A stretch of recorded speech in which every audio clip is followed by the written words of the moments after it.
नमस्कार दोस्तों। आज हम नोबेल पुरस्कार की बात करेंगे कि 2025 में नोबेल पुरस्कार किस किस को मिला है, किस किस क्षेत्र में किस किस को क्या पुरस्कार मिला है। सबसे पहले हम बात करेंगे साहित्य की। साहित्य के क्षेत्र में नोबेल पुरस्कार मिला है इस बार हंगरी देश के लेखक को, जिनका नाम है लास जलो क्रासजना होरकाई। इनको क्यों मिला है? दूरदर्शी, सर्वनाशकारी और दार्शनिक कृतियों के लिए, जो सर्वनाशकारी आतंक के बीच भी कला की स्थायी शक्ति को रेखांकित करते हैं।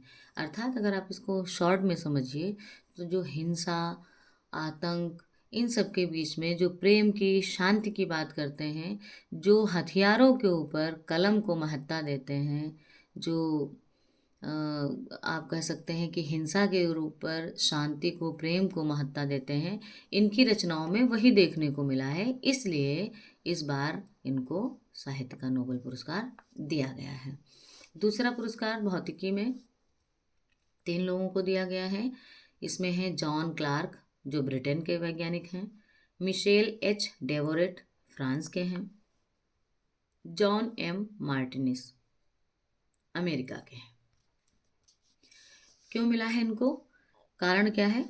विद्युत परिपथों में स्थूल क्वांटम यांत्रिकी सुरंगन अर्थात माइक्रोस्कोपिक क्वांटम मैकेनिकल टनलिंग और ऊर्जा प्रमात्रीकरण यानी एनर्जी क्वांटिजेशन की खोज के लिए इनको भौतिकी का नोबेल पुरस्कार दिया गया है।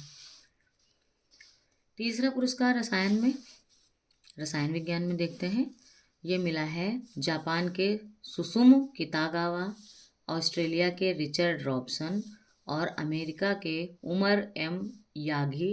इन 3 वैज्ञानिकों को रसायन विज्ञान का पुरस्कार दिया गया है, नोबेल पुरस्कार दिया गया है। क्यों दिया गया है? कारण क्या है?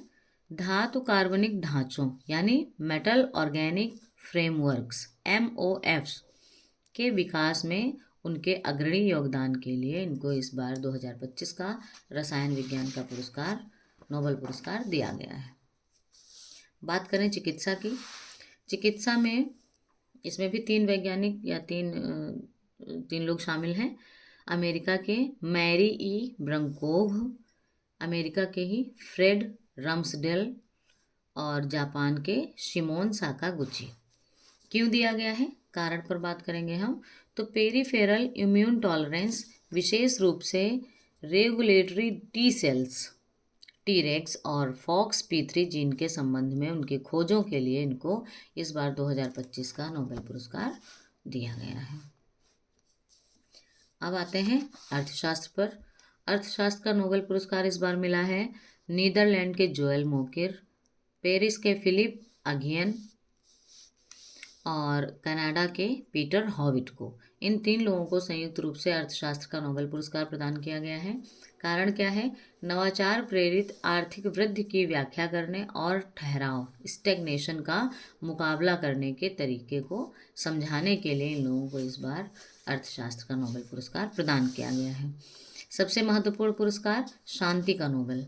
शांति का नोबेल जनरली उन लोगों को प्रदान किया जाता है जिन्होंने वैश्विक शांति में अहम योगदान निभाया हो या फिर अपने देश में, अपने क्षेत्र में हिंसा के खिलाफ शांतिपूर्ण तरीके से जो प्रभावी कदम उठाए हैं, उसके लिए उनको शांति का नोबेल पुरस्कार दिया जाता है।